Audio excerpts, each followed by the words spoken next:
बिस्मिल्लाहिर्रहमानिर्रहीम। अस्सलामुअलैकुम। आप देख रहे हैं दी वाई एकेडमी और मैं अली हसनैन बाबा। नाजरीन, हमारी कायनात में बहुत से ऐसे पोशीदा राज हैं कि जिनकी गुत्थी सुलझाने के लिए हमने कभी सोचा ही नहीं। तो आइए ऐसे ही कुछ राजों से पर्दा हटाने के लिए हमारे यूट्यूब चैनल को सब्सक्राइब करें और बेल आइकन पर क्लिक करें। तो नाजरीन, आज का हमारा टॉपिक है कि हैवी मशीनरी हमेशा पीले रंग की क्यों बनाई जाती है। जी नाजरीन, वाई हैवी मशीन और येलो इन कलर। तो यकीनन आपने इस बारे में कभी भी नहीं सोचा होगा।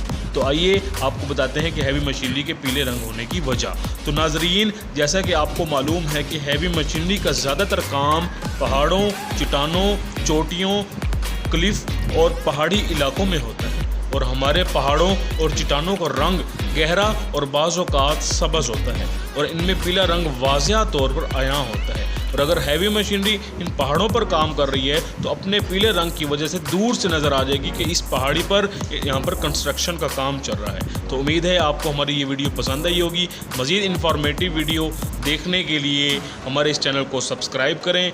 अपना ख्याल रखिएगा, अपने इस चैनल का भी। अल्लाह हाफ़िज़ व नासिर।